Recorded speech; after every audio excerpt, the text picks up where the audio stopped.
Hi, everyone.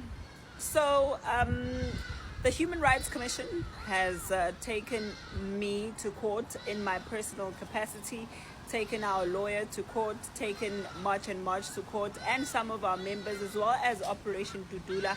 And they have cited us as respondents because they are saying that the police need to arrest us for stopping illegal immigrants in hospitals who are here for all kinds of reasons besides emergency healthcare. And ideally, the South African Human Rights Commission, that's supposed to be protecting our rights to life and making sure that the law is being upheld, is the very same commission that is now wanting to aid and abet illegal immigrants in the country instead of making provision for them to be deported and taken back to their countries of origin.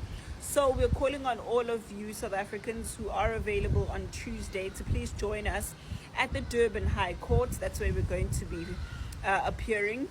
And we want to make our voices heard. We've been saying, we've been crying, we've been going on all platforms trying to be heard.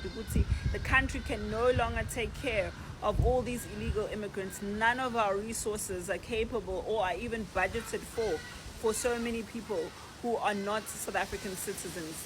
Therefore, we call on all of you who are available on the day. Please, please, please do join us. But also, if you're not, we need you to help us make as much noise as possible about this issue so that people know what we are going through as a country that is overburdened, that has its own people being put in the back seats just so we look good to the rest of the world. Mind you, we no longer have aid coming to South Africa to take care even of refugees. So this is our own money that's now going to take care of everyone else. And I'm just going to say it ngesiZulu lo myalezo khona wonke umuntu ezowuzwa nakhona siyacela bandla ukuthi lo nalo nesifiso ukuthi asijoyine sizobe silapha enkantolo ngolesibili Durban High Court siboshiwe if ngabeka kanjalo i-South African Human Rights Commission. I-commission thina besikholela ekuthenini ilwela amalungelo ethu, kodwa kunalokho siyibona ilwela amalungelo abantu bokufika abanganawo amaphepha la eSouth Africa, abalango ngemthetho, ababhizi bethatha zonke izinto efanele ngabe zethu. Uthi uyangena esibhedlela uyashodelwa, impeda ayikho, i-medication ayikho. Sithi thina mazama ukuthi leso simo sisenze sibe ngcono for abantu bala eMzansi Afrika, bona babone ukuthi ithuba lokuthi basibophe.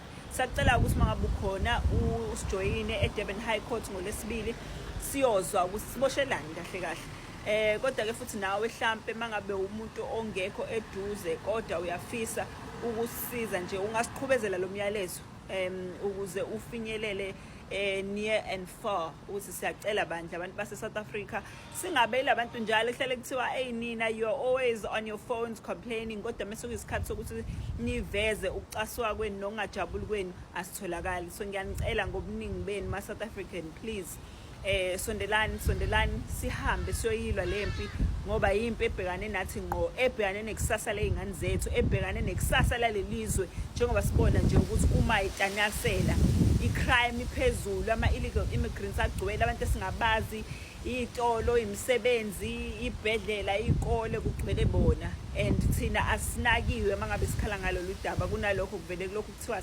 xenophobic. So ngiyanicela bandla abantu base South Africa asitshengise le Human Rights Commission okuyona esikhethe ukuthi izosupport abantu bangaphandle kunokuthi support thina abantu base South Africa, ukuthi ngeke size sivume ukuthi sithathe imali yethu sikhokhele yona ukuthi ikhokhela abameli ukuthi babophe thina ngento thina njengabantu base South Africa sithi siyayifuna. So ngiyacela ke ukuthi niudlulise lo myalezo laba bazobe bekhona, siyacela bandla nibe nathi, siyabonga kakhulu. Hello Mzansi, welcome to Mgosi waseMzansi. This is Jacinta, we March and March. Uyasho nje ukuthi the Human Rights Commission ibathathe to court yena nema-members akhe March and March nalabanye njena. So uyasho nje ukuthi uyacela ukuthi nivele ngebunyendibeni lapha eDurban ngoba sesimvile atikhulumela nokuthi nini uthi nifikeni if uduze nifikeni into okhombisa support because uthi akabaleki ukuthi siloku sikhuluma behind amafoni sikuvakalisa kukwata behind amafoni vele abahambe hey basicethela umsebenzi ye tibhedlela nasemaklinikhi igqwala bona siloku siyatype lapha enkundleni yokuxhumana.